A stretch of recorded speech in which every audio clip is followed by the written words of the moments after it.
नमस्कार मंडली। Last video में फाइनली हम लोगों ने खत्म कर दिया है HTML। ठीक है। इस वीडियो में हम लोग बनाने वाले हैं HTML से रिलेटेड एक प्रोजेक्ट जो कि रहेगा एक पोर्टफोलियो वेबसाइट। तो आप अपने हिसाब से अपना सब डिटेल यहाँ पे अपना फोटो डाल सकते हैं। मैंने तो अपना डिटेल डाला है। एग्जैक्टली सेम नहीं है, सब कुछ करेक्ट नहीं है, बट जस्ट एग्जाम्पल के लिए आपको बता रहा हूँ। और ये वेबसाइट जो दिख रही होगी, ये जो पोर्टफोलियो वेबसाइट है, इतना अच्छा नहीं दिख रहा होगा क्योंकि इसमें कोई भी स्टाइलिंग यूज़ नहीं किया, मैंने कोई भी CSS यूज़ नहीं किया है। सिर्फ यहाँ पे हम लोगों ने यूज़ किया है HTML। तो सिर्फ HTML का यूज़ करके ये वाला वेबसाइट हम लोग बनाएंगे। ठीक है। तो अब इसको कैसे बनाएंगे, तो उसके लिए चलते हैं पहले VS कोड में। और यहाँ पे मैंने प्रोजेक्ट 1 करके एक फोल्डर बनाया है। इसके अंदर मैं बना लेता हूँ एक फाइल जिसका नाम देता हूँ मैं पोर्टफोलियो डॉट HTML। ठीक है। तो यहाँ पे हम बनाने वाले हैं फाइनली अपना वेबसाइट। ऑलराइट गाइस, नाउ आप देख सकते हो यहाँ पे हम लोगों ने ऑलरेडी जनरेट कर लिया। इसका नाम देते हैं, के टाइटल में नाम देते हैं माई पोर्टफोलियो। ऑलराइट, नाउ पहले देखो यहाँ पे हमको क्या बनाना है। पहली चीज़, यहाँ पे लेफ्ट साइड में आप देख सकते हो, ये लेफ्ट साइड है, इसमें एक बड़ा सा अपना एक फुल हाइट में फोटो रहेगा, है ना। और यहाँ पे राइट साइड में अपना सब कुछ डिटेल रहेगा। तो अपने को ये जो वेबसाइट है इसको दो पार्ट में डिवाइड करना है। देखो, इसका CSS से करने का तरीका अलग रहेगा। हम लोग सिर्फ HTML यूज़ कर रहे हैं, तो यहाँ पे हमको अगर ये चीज़ दो पार्ट में ऐसे ऑर्गेनाइज करना है तो उसके लिए हमको यूज़ करना पड़ेगा क्या, यस, टेबल यूज़ करना पड़ेगा, क्योंकि हम लोगों ने टेबल ही देखा है जो जिसके थ्रू यहाँ पे फिलहाल के लिए कर सकते हैं। तो मैं यहाँ पे VS कोड में जाता हूँ एंड यहाँ पे पहले एक टेबल ले लेते हैं। ऑलराइट। और ये जो टेबल रहेगा इसमें, ठीक है, इसमें दो पार्ट रहेंगे। ठीक है, एक लेफ्ट एक राइट। तो दो पार्ट मतलब दो पार्ट रहेंगे, लेफ्ट राइट, यानी कि दो कॉलम रहेगा, राइट। तो उसके लिए यहाँ पे लेते हैं एक टीआर। टीआर के अंदर दो TD रहेगा, यानी कि पहला कॉलम और एक दूसरा कॉलम। ये पूरा वेबसाइट का स्ट्रक्चर है। देखो यहाँ पे ये ये फ- ये पूरा का पूरा एक सिंगल रो है। रो के अंदर दो कॉलम है, एक और ये दो। ठीक है। तो फर्स्ट कॉलम के लिए यहाँ पे TD ले लिया, सेकंड कॉलम के लिए यहाँ पे TD ले लिया। तो पूरा जो वेबसाइट का स्ट्रक्चर है वो फाइनली बन चुका है ना। उसके बाद हम यहाँ पे पहले जो लेफ्ट साइड है इसमें हम लोग फोटो ऐड करेंगे। ठीक है। अपना फोटो कैसे ऐड करेंगे यहाँ पे, तो यहाँ पे इसके अंदर, राइट, इसके अंदर फोटो रहेगा अपना। तो यहाँ पे उसके लिए अपना इमेज ऐड करने के लिए यहाँ पे लिखेंगे IMG SRC is equal to, तो मैंने यहाँ पे ऑलरेडी देखो पोर्टफोलियो डॉट JPG करके मैंने अपना इमेज ऑलरेडी अपलोड करके रखा है। आप इसी फोल्डर में डाल सकते हो इसको। तो यहाँ पे मैं लिखता हूँ पोर्टफोलियो डॉट, के नहीं आ रहा है यहाँ पे, ऐसे लिखते हैं हम लोग, लास्ट लाएंगे तो आ जाएगा। ठीक है। तो यहाँ पे आ गया, पोर्टफोलियो आ गया। उसके बाद यहाँ पे, ठीक है, इसको क्लोज कर लेते हैं एंड रिजल्ट देखते हैं क्या आता है। तो इसका रिजल्ट यहाँ पे देख लेते हैं। तो इस इधर तो प्रॉपर नहीं दिखेगा। ठीक है, इसको ब्राउज़र में ओपन कर लेते हैं, यहाँ पे ओपन करते हैं। ठीक है। तो ये कुछ ऐसा दिख रहा है फिलहाल के लिए। ठीक है, ये कुछ ऐसा दिख रहा है, बहुत बड़ा इमेज दिख रहा है। इसको छोटा करना पड़ेगा अपने को, है ना। तो इसको छोटा करने के लिए हम क्या करते हैं, यहाँ पे का विड्थ देते हैं। विड्थ फिलहाल के लिए 100% ही रखते हैं इसका। ठीक है, विड्थ 100% रखेंगे। और इसका हाइट, ठीक है, हाइट 100% ही है। तो यहाँ पे अब देखो, इसको रिलोड करते हैं तो ये ऐसे ही दिख रहा है अभी भी। विड्थ एंड हाइट मैंने, क्योंकि विड्थ मैंने 100% दिया है, फिलहाल के लिए सिर्फ इमेज दिख रहा है। चलो, ऑलराइट, नाउ इसको एक्चुअली क्लोज करते हैं साइड में।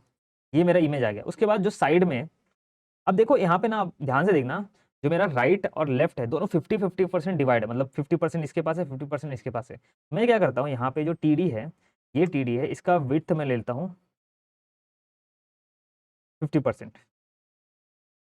ठीक है, इसका विड्थ मैं 50% लेता हूँ, और ये जो दूसरा TD है इसका विड्थ मैं 50% लेता हूँ।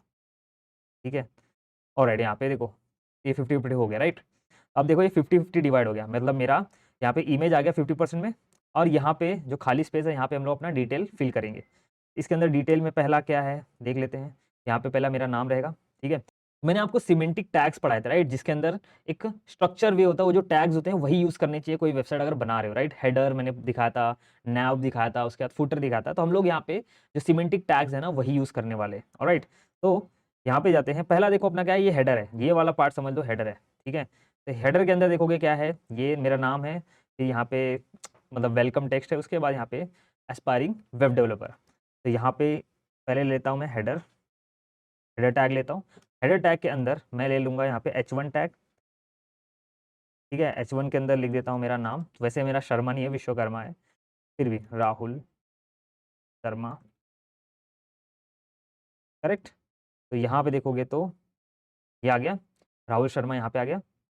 लेकिन यहाँ पे आप देखोगे ये सेंटर अलाइन है, ये सेंटर अलाइन है। सेंटर अलाइन करने के लिए क्या करना है हमको, तो पूरा का पूरा हेडर ही सेंटर अलाइन है क्या, यहाँ पे देखो पूरा का पूरा हेडर ही सेंटर अलाइन है। हम यहाँ पे हेडर में लिख देंगे align is equal to centre, तो यहाँ पे देखो ये सेंटर में आ गया, correct. Alright, so that is good progress. उसके बाद आगे बढ़ते हैं। आगे क्या है, यहाँ पे ये टेक्स्ट है, तो इसके लिए एक पैराग्राफ ले लेते हैं यहाँ पे एक, लेकिन टेक्स्ट के बाद हाँ यहाँ पे एक की टैग ले लेते हैं, ठीक है। इसको कॉपी पेस्ट कर देते हैं ऐसे ही, एंड रिजल्ट देख सकते हैं यहाँ पे आ गया। उसके बाद नेक्स्ट क्या है, यहाँ पे देखो एक हॉरिजॉन्टल लाइन है, राइट। तो हॉरिजॉन्टल लाइन के लिए क्या लेंगे हम लोग, एच आर टैग ले लेंगे। तो यहाँ पे ले लेते हैं H R tag, and alright यहाँ पे एच आर टैग। लेकिन ये देखो ये H R tag full width में है, यहाँ से यहाँ तक पूरा है, बट यहाँ का एच आर टैग क्या है, यहाँ पे देखो फुल विड्थ नहीं है इसका। तो इसका जो विड्थ है ना कम कर देते हैं, तो इसका हम लोग लेते हैं विड्थ इज इक्वल टू 50% ले लेते हैं, चलो ठीक है। यहाँ पे देखो विड्थ 50% आ गया। अब देखो ये विड्थ 50% किसका 50% आएगा, यहाँ पे देखो पहले तो हम लोगों ने पूरा का जो 100% विड्थ था उसको 50-50% में डिवाइड किया, ये 50% इमेज का है, 50% यहाँ पे है, ठीक है। अब जब यहाँ पे आप एच आर जो हॉरिजॉन्टल लाइन है इसका विड्थ अगर 50% देते हो तो क्या होता है, ये जो 50% इस जगह का 50% वो लेता है, ठीक है। इसमें सपोज यहाँ से यहाँ तक का जो जगह है ये 600 पिक्सल का है, ठीक है, 600 पिक्सल का है। तो जब आपने 50% दिया तो वो 300 पिक्सल का यहाँ पे स्पेस लेगा, क्योंकि हम लोग ने यहाँ पे अलाइन सेंटर किया हुआ है हेडर को, इसलिए यहाँ पे देखो ये बीच में आ रहा है, करेक्ट। तो आई होप आपको ये फंडा समझा रहेगा, ठीक है। अपने पेरेंट का जो 50 जगह है उसका 50% वो करेगा, उसका आधा करेगा, ऐसा नहीं कि पूरा जो विंडो है उसका आधा नहीं करेगा, ठीक है ना। उसके बाद नेक्स्ट यहाँ पे देखोगे तो एक और टेक्स्ट है, लेकिन ये इटैलिक में है, राइट। इसको कॉपी पेस्ट करते हैं यहाँ पे। तो हम लोग यहाँ पे आई टैग याद है, इटैलिक टैग मैंने लिया था, तो यहाँ पे आप कॉपी पेस्ट कर सकते हो। एग्जैक्टली देखो यहाँ पे बन चुका है, यहाँ से हेडर अपना रेडी है ना। उसके बाद नेक्स्ट क्या है, हेडर रेडी, उसके बाद नेक्स्ट यहाँ पे एक हॉरिजॉन्टल लाइन है यहाँ पे देखो, और तो उसके लिए यहाँ पे एक और हॉरिजॉन्टल लाइन ले लेते हैं। लेकिन ये हॉरिजॉन्टल लाइन हम लोग क्या करते हैं पता है, यहाँ पे लेते हैं बाहर, हेडर के बाहर लेते हैं अब, ठीक है। हेडर के बाहर एक हॉरिजॉन्टल लाइन ले लिया, करेक्ट। अब उसके बाद यहाँ पे अपना नेविगेशन बार बनाना है अपने को। तो नेविगेशन बार कैसे बनाएंगे, तो नेविगेशन बार बनाने के लिए हम लोग यहाँ पे लेंगे नैव टैग, ये भी सिमेंटिक टैग है, ठीक है। नैव टैग के अंदर देखो क्या है, तीन एंकर टैग है, मतलब इस पे क्लिक करोगे, अबाउट पे क्लिक करोगे, प्रोजेक्ट्स पे, कॉन्टैक्ट, फिलहाल तो मैंने और बनाया नहीं है पेजेस, बट ये पेजेस पे क्लिक करोगे तो दूसरे पेज पे जाना चाहिए, ऐसा कुछ नेविगेशन बार रहेगा, ठीक है। तो पहले इसके लिए हम लोग क्या लेना पड़ेगा, एंकर टैग, क्योंकि एक क्लिकेबल बनाना है, तो क्लिक करने के लिए हमको यूज़ करना पड़ेगा एंकर टैग। तो ए टैग ले लेते हैं, a tag AHREF is equal to, इसमें अभी तो क्लिक करने पे कुछ नहीं होगा तो मैं हैश डाल देता हूँ, ठीक है। ये क्लिक करने पे, ठीक है, यहाँ पे लिख देता हूँ सिर्फ अबाउट,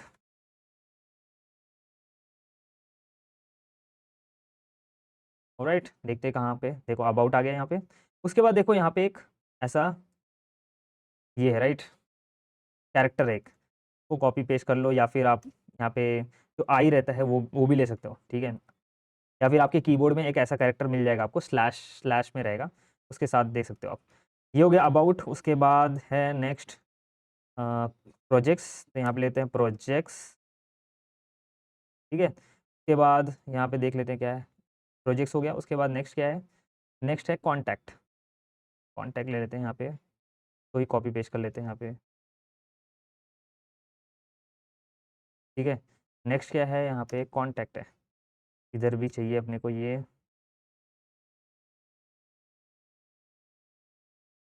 कॉन्टैक्ट अस, एंड यहाँ पे देखो अबाउट, प्रोजेक्ट और कॉन्टैक्ट अस आ गया है, ठीक है। एक चीज़ आपने नोटिस किया, मैंने टेबल में कुछ भी नहीं दिया ना, बॉर्डर दिया है, कुछ भी नहीं दिया, सेल पैडिंग, सेल स्पेसिंग कुछ भी नहीं दिया है, ठीक है। यहाँ पे टेबल में मैंने कुछ नहीं दिया, क्योंकि बॉर्डर देंगे तो बॉर्डर अच्छा नहीं लगेगा, बॉर्डर अगर 1 देंगे तो यहाँ पे देखो ऐसा बॉर्डर आ जाएगा तो अच्छा नहीं लगेगा, इसलिए मैंने बॉर्डर, अब इसको 0 बाई डिफॉल्ट तो 0 ही रहता है बॉर्डर का टेबल का, alright. About, project, contact us हो गया। उसके बाद नेक्स्ट यहाँ पे एक और हॉरिजॉन्टल लाइन है, तो यहाँ पे एक और HR टैग ले लेते हैं, एंड यहाँ पे देखोगे तो ऑलमोस्ट हम लोगों ने बना लिया है। उसके बाद यहाँ पे अबाउट मी है, ठीक है। अबाउट मी के लिए हम लोग H2 टैग ले लेंगे, हेडिंग है क्योंकि, तो यहाँ पे H2 ले लेंगे, इसके अंदर अबाउट मी डाल देंगे, एंड इसके बाद यहाँ पे पैराग्राफ है, तो इसको पैराग्राफ में डाल देते हैं, पी टैग में डाल देते हैं। ठीक है, कितना ईजी है राइट। पी टैग में डालते हैं और देखते हैं क्या कैसा दिख रहा है अभी यहाँ पे देखो, लेकिन ये सही नहीं दिख रहा है। अबाउट मी ठीक है बराबर है, उसके बाद लेकिन ये जो है ना दिख रहा है यहाँ से नेक्स्ट लाइन में, यहाँ से यहाँ नेक्स्ट लाइन में जाएगा, मतलब यहाँ से यहाँ तक एक लाइन में, फिर नेक्स्ट लाइन में I am learning next line में जाना चाहिए। लेकिन अपना क्या है, सब पूरा का पूरा एक ही लाइन में दिख रहा है। तो यहाँ से क्या करना है हम लोग को, आई एम लर्निंग क्या हो रहा है, यहाँ से ना इसको ब्रेक करना है। तो ब्रेक करने के लिए यूज़ करेंगे B R tag. B R tag याद होगा, या हम लोग क्या करते हैं बेसिकली लाइन ब्रेक करने के लिए बी आर टैग यूज़ करते हैं। या फिर हम लोग इसको दो पैराग्राफ में डाल सकते हैं, लेकिन पैराग्राफ में दूसरे पैराग्राफ में डालोगे तो क्या होगा, यहाँ पे स्पेसिंग ज़्यादा होगा इन दोनों के बीच में। ठीक है, ये चीज़ मैंने बताया था। ऑलमोस्ट देखो यहाँ तक हम लोग पहुँच चुके हैं, है ना। इसके बाद नेक्स्ट यहाँ पे एक और हॉरिजॉन्टल लाइन है, तो यहाँ पे हम ले लेंगे एच आर टैग। ऑलराइट, उसके बाद नेक्स्ट यहाँ पे आप देखोगे प्रोजेक्ट्स का जो है टेबल है। ठीक है, एक टेबल बनाना पड़ेगा जिसके अंदर प्रोजेक्ट्स रहेंगे। तो टेबल के अंदर हम लोग टेबल बनाएंगे, क्योंकि ये पूरा कंटेंट टेबल के अंदर है, तो इसके अंदर एक और टेबल बनाएंगे, बना सकते हो आप। ठीक है, तो इसको बोलते हैं नेस्टेड टेबल। टेबल लिया एक, है ना, और इस टेबल का देखो बॉर्डर है, तो बॉर्डर ले लेंगे 1, इस टेबल को दे देंगे बॉर्डर 1। ठीक है, एंड यहाँ पे टेबल को ऑब्जर्व करो, इसमें कितने रोज हैं, 1 2 3 रोज है, कितने कॉलम है, 2 कॉलम है। ठीक है, तो 3 रो है, तो यहाँ पे एक टी आर रहेगा, टी आर के अंदर एक टी डी और 2 टी, मतलब 2 कॉलम है तो 2 टी डी। ठीक है, पहले कॉलम पहला को जो यहाँ पे पहला रो है जो है ये हेडिंग है राइट, इसलिए यहाँ पे टी डी नहीं लेंगे, यहाँ पे टी एच लेंगे। हेडिंग के लिए हम लोग क्या लेंगे, टी एच लेंगे, टी डी नहीं लेंगे। तो यहाँ पे इसलिए टी एच ले लेते हैं। तो 2 कॉलम बन गया, इसमें एक में प्रोजेक्ट है और दूसरे में डिस्क्रिप्शन है। तो लेट्स सी टेबल देखते हैं कैसा बना है अपना, मैच हो रहा है क्या। तो टेबल ऑलमोस्ट बन चुका है, लेकिन यहाँ पे देखो सेल्स के बीच में स्पेसिंग आ रही है राइट। तो यहाँ पे हम लोग क्या करेंगे, सेल स्पेसिंग 0 कर देंगे। ठीक है, यहाँ पे देखो सेल स्पेसिंग 0 कर दिया, आप सीख रहे हैं। लेकिन यहाँ पे ना थोड़ा सेल पैडिंग, सेल्स के बीच में पैडिंग होनी चाहिए, तो यहाँ पे हम लोग सेल पैडिंग बढ़ा देंगे। Cell padding is equal to 10 दे देते हैं, देखते हैं कैसा दिख रहा है। ओके, ठीक ठाक दिख रहा है राइट, सही दिख रहा है ना। उसके बाद यहाँ पे पहला क्या है अपना प्रोजेक्ट 1, उसके बाद उसका डिस्क्रिप्शन, प्रोजेक्ट 2 उसका डिस्क्रिप्शन। तो यहाँ पे हम लोग ले लेते हैं प्रोजेक्ट 1, ये सेकेंड रो में राइट। तो इसके लिए हम लोग को एक और रो लेना पड़ेगा, टी आर। टी आर के अंदर हम इस बार लेंगे टी डी, क्योंकि अब डेटा है। तो यहाँ पे हम ले इसको कॉपी पेस्ट कर लेते हैं, टी डी के अंदर प्रोजेक्ट 1, एंड उसके बाद इसका डिस्क्रिप्शन कॉपी पेस्ट कर लेते हैं। ठीक है, तो यहाँ पे देखो ऑलमोस्ट सेम है। सेम ऐसे ही हम लोग क्या करेंगे, सेम इसके लिए प्रोजेक्ट 2। तो मैं क्या करता हूँ, इस रो को ही पूरा कॉपी पेस्ट कर लेते हैं, एंड यहाँ पे डाल देते हैं प्रोजेक्ट 2, एंड यहाँ पे डिस्क्रिप्शन कॉपी पेस्ट कर लेते हैं। Alright, let's see. तो अपना यहाँ पे देखो ये भी बन गया, है ना। और एक काम करते हैं, देखो यहाँ पे ये जो टेबल है ना, आप देख सकते हो पूरा जो विड्थ है टेबल का ज़्यादा है, फुल विड्थ में है। ठीक है, तो यहाँ पे आप क्या कर सकते हो, जो टेबल है इसका जो विड्थ है यहाँ पे इज इक्वल टू 100% दे दो। इसका विड्थ जो है फुल है राइट, 100% दे दो। आप देखो फुल विड्थ में आ गया। 100% देने से यहाँ पे आप बोलोगे 100% दिया तो ये पूरा आना चाहिए ना, यहाँ से लेके यहाँ तक। जी नहीं, 100% मतलब किसका 100%, मतलब इस जगह का 100%। ठीक है, मतलब ये 50%, ये जो इतना जगह है इसमें ही वो 100, जो भी जगह जितना स्पेस रहेगा उसके अंदर ही, क्योंकि उसके अंदर ही मतलब वो स्पेस लेगा 100%। क्योंकि ये देखो इसका जो स्पेस है, ये जो टी डी है ये 50% है। तो ठीक है, मतलब ये 2 कॉलम में हम लोगों ने डिवाइड किया है, इसके पास इतना ही स्पेस है। ठीक है, तुम 100% दो, 200% दो, 300% दो, वो उतने में ही रहेगा राइट। उसका स्पेस जो है उतना, उसके बाहर नहीं जा सकता, क्योंकि ये कॉलम के बाहर वो नहीं जा सकता। ठीक है, इसका कॉलम का स्पेस उतना ही है था। तुम 100 दो, 200 दो, 300 दो, कोई फर्क नहीं पड़ेगा। 100% बेसिकली कितना हो गया, मतलब अगर इसका 50% दोगे तो कम हो जाएगा, इस स्पेस का 50%, इस स्पेस का आधा हो जाएगा। ठीक है ना, उसके बाद आई होप यहाँ तक समझा होगा आपको। बढ़ते हैं आगे, कॉन्टैक्ट मी फॉर्म बनाते हैं। ठीक है, तो कॉन्टैक्ट मी ये क्या एक फॉर्म है, देखो इसके अंदर नेम, ईमेल, मैसेज सब कुछ है। तो एक काम करते हैं, यहाँ पे टेबल के अंदर ही रहेगा, तो यहाँ पे लिख देते हैं। मैं क्या करूँगा पता है, ये दिख रहा है, ये काफ़ी अच्छे से ऑर्गेनाइज है राइट। कॉन्टैक्ट मी, यहाँ पे नेम, ईमेल, मैसेज, इसको हम लोग टेबल के अंदर भी बना सकते हैं। ठीक है, इसको हम लोग प्रॉपर देखो, इसके अंदर ये एक टेबल है, क्योंकि ये कॉलम है, ये कॉलम है, ये दूसरा कॉलम है। पहले कॉलम के अंदर लेवल रहेगा, दूसरे कॉलम के अंदर क्या रहेगा, आपके इनपुट बॉक्स रहेंगे। ठीक है, तो इसकी वजह से ये प्रॉपर ऑर्गेनाइज दिख रहा है। तो मैं आपको दिखाता हूँ कैसे बनाना है। तो यहाँ पे पहले तो हम लोग फॉर्म ले लेंगे, फॉर्म है बेसिकली। ठीक है, फॉर्म के अंदर एक्शन एक्शन में हमको कुछ नहीं करना है फिलहाल, तो यहाँ पे हैश लिख देते हैं। एक्शन के बाद यहाँ पे एक और एट्रीब्यूट आता है मेथड, ठीक है। मेथड हम लोग ले लेंगे पोस्ट, क्योंकि सबमिट करने वाले डेटा, वैसे यहाँ पे कोई एक्शन नहीं करने वाले हैं, सिर्फ बता रहा हूँ आपको। उसके बाद यहाँ पे लेट्स सी, यहाँ पे क्या है, नेम, ईमेल और मैसेज है, राइट। नेम में नॉर्मल इनपुट बॉक्स है, ईमेल के अंदर आपका ईमेल वाला इनपुट बॉक्स है, और मैसेज के अंदर आपका ये मल्टी लाइन वाला है, ठीक है, टेक्स्ट एरिया बेसिकली। तो यहाँ पे पहला याद करो मैंने फॉर्म कैसे बनाया था, तो लेबल, अगर आपको लेबल लिखना है तो आपको लेबल लेना पड़ेगा, इसके अंदर नेम, और यहाँ पे लिखना पड़ेगा फॉर, इसके लिए हम लोग बना रहे हैं, नेम के लिए बना रहे हैं, ठीक है। एंड उसके बाद इनपुट बॉक्स में हम क्या लेंगे, इनपुट बॉक्स में हम ले लेंगे input type, input type text, ठीक है, दैट्स इट। यहाँ पे अंदर कुछ प्लेस होल्डर डाला, देखो यहाँ पे योर नेम लिखा है, तो यहाँ पे हम लोग लिख देंगे place holder your name. And यहाँ पे देखते हैं कैसा दिख रहा है अभी अपना पोर्टफोलियो। ओके, यहाँ पे कुछ भी नहीं आ रहा है। और ये कुछ भी इसलिए नहीं आ रहा क्योंकि हम लोग ने क्या किया है, ये जो फॉर्म है इसको हम लोग ने बाहर बना दिया है, टी जो अपना टीडी है ना उसके बाहर बना दिया, ऐसा नहीं कर सकते, राइट। तो ये टीडी के अंदर डालना पड़ेगा अपने को इसको। अब देखो यहाँ पे विजिबल है, ठीक है। लेकिन यहाँ पे प्रॉब्लम ये है कि यहाँ पे एक हॉरिजॉन्टल लाइन था, राइट। तो यहाँ पे एक हॉरिजॉन्टल लाइन अपने को ऐड करना है, वो भूल चुके हैं, तो इसके लिए यहाँ पे लिखेंगे HR। यहाँ पे हॉरिजॉन्टल लाइन ऐड हो गया, ठीक है। हॉरिजॉन्टल लाइन यहाँ पे ऐड हो गया। उसके बाद यहाँ पे देखो क्या है, कॉन्टैक्ट मी है, यानी कि यहाँ पे H2 टैग लेना पड़ेगा। और एक और चीज़ हम भूल चुके हैं, यहाँ पे देखो माई प्रोजेक्ट जो है ये भी हेडिंग डालना था, हम भूल चुके हैं, ठीक है। तो यहाँ पे जाते हैं, कभी कभी ऐसा हो जाता है बनाते बनाते। तो यहाँ पे आपको लेना है H2 टैग, और इसके अंदर डाल दो माई प्रोजेक्ट। एंड इसके बाद कॉन्टैक्ट मी के लिए भी यहाँ पे एक H2 टैग ले लेते हैं, ठीक है। एंड अभी सब कुछ सही दिख रहा है। तो यहाँ पे देखो नेम ले लिया। उसके बाद नेक्स्ट है अपना, एक और लेबल लेते हैं, ठीक है। इस लेबल के अंदर क्या आएगा, अपना ईमेल आएगा, राइट। और ये लेते हैं फॉर, लेते हैं ईमेल, है ना। और यहाँ पे फॉर, और यहाँ पे आप आईडी दे सकते हो, आईडी इज इक्वल टू, ये जो नेम है ये सेम रखना है। और यहाँ पे next input type email, and यहाँ पे प्लेस होल्डर भी डाल देते हैं, enter your email, correct. Let's see कैसा दिख रहा है अभी तक। ऑलराइट, यहाँ पे देखो एक प्रॉब्लम है, प्रॉब्लम ये है कि नेम ईमेल सब एक ही लाइन में आ रहा है, ठीक है, एक ही लाइन में आ रहा है। तो यहाँ पे लेकिन आप देखोगे तो प्रॉपरली यहाँ पे है ना, अलग अलग लाइन में आ रहा है, लेकिन हमारा एक ही लाइन में आ रहा है। तो इसको कैसे सही करेंगे, तो इसको डिफरेंट लाइन में, ईमेल को नेक्स्ट लाइन में लेके जाने के लिए हम यहाँ पे एक तरीका है, यहाँ पे आप BR डाल दो, ब्रेक कर दो लाइन को, यहाँ पे नहीं सॉरी यहाँ पे, ठीक है। यहाँ पे BR डाल दिया, यहाँ पे देखो लाइन ब्रेक हो गया, लेकिन यहाँ पे देखो अभी भी दोनों एक दूसरे के साथ चिपके हुए हैं, तो इसके लिए एक और BR डाल दो, तो एक और लाइन ब्रेक हो जाएगा और स्पेस आ जाएगा। तो नेम और ईमेल तो सही है, ठीक है। नेक्स्ट उसके बाद आ जाएगा आपका मैसेज। ऑलराइट, तो मैसेज के लिए यहाँ पे लेबल ले लेंगे, लेबल में हम लिख देंगे मैसेज, करेक्ट। एंड यहाँ पे लिख दो फॉर मैसेज। एंड यहाँ पे हम ले लेंगे टेक्स्ट एरिया, ठीक है। तो यहाँ पे टेक्स्ट एरिया में देखो फॉर्म, ओके, यहाँ पे फॉर्म इसलिए दिया क्योंकि ये टेक्स्ट एरिया क्लोज रहेगा, ठीक है, मैंने निकाल दिया, ठीक है।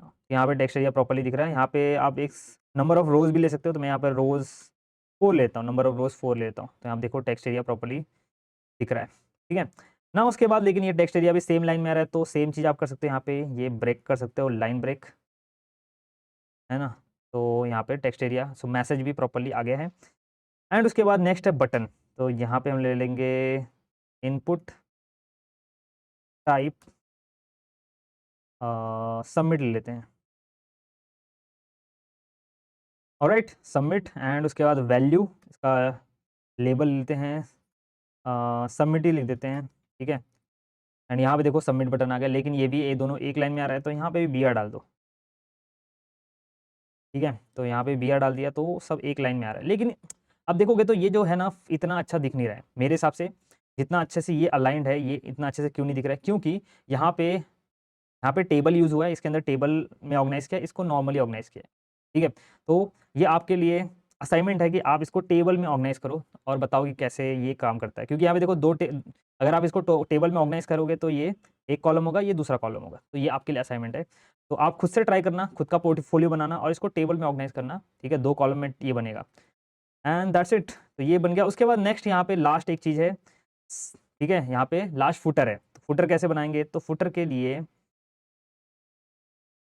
चलते हैं यहाँ पे, ठीक है? फुटर के देखो, फुटर जो है आप देखोगे तो ये दोनों के एकदम सेंटर में है। तो ये चीज़ कैसे करेंगे? तो हमको टेबल से बाहर आना पड़ेगा, ठीक है? तो अब टेबल के हम बाहर आ जाएँगे और यहाँ पे फुटर टैग ले लेंगे, फुटर, और फुटर के अंदर हम ले लेंगे एक पैराग्राफ टैग और पैराग्राफ के अंदर हम ये कॉपी पेस्ट कर देंगे पूरा,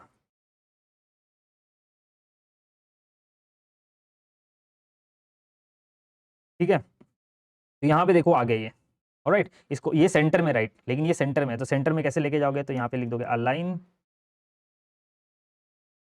या फिर हाँ, यहीं पे अलाइन लिख देते हैं, सेंटर, ठीक है? तो यहाँ पे देखो ये फुटर सेंटर में आ गया। अब यहाँ पे देखो एक चीज़ है कि यहाँ पे जो ट्विटर है इस पे लिंक दिया है, मैंने डायरेक्टली कॉपी पेस्ट कर दिया पूरा का पूरा टेक्स्ट। आप भी कर सकते, मतलब आप इसमें एंकर टैग यूज़ कर सकते हो। बेसिकली ये जो है इसको निकाल के यहाँ पे ए टैग लगा सकते हो और इसके अंदर ऐसे लिख सकते हो, ठीक है? ऐसा कुछ कर सकते हो एंड यहाँ पे href दे दो, दैट्स इट, बन गया, ठीक है? ऑलराइट गाइस, तो फाइनली हम लोगों ने अपना पोर्टफोलियो वेबसाइट कंप्लीट कर लिया, अपना पहला प्रोजेक्ट, इस कोर्स का पहला प्रोजेक्ट कंप्लीट कर लिया है, राइट? सो आपको क्या करना है? आपको खुद का पोर्टफोलियो वेबसाइट बनाना है। आप इसमें और क्रिएटिविटी यूज़ कर सकते हो, वैसे ज़्यादा क्रिएटिव हो नहीं सकते क्योंकि इसमें सीएसएस नहीं है, ठीक है? फिर भी आप इसमें अपना खुद का पोर्टफोलियो बनाइए, उसको पोस्ट कर दिए करिए, और डिस्कॉर्ड सर्वर है वहाँ पे भी पोस्ट कर सकते हैं, ठीक है? एंड टैग मी जहाँ पे भी आप पोस्ट कर रहे हो, ताकि मैं देखूँ कि आपने क्या बनाया है। ऑलराइट गाइस, सो इस वीडियो के लिए बस इतना ही, मिलते हैं नेक्स्ट वीडियो में, टिल देन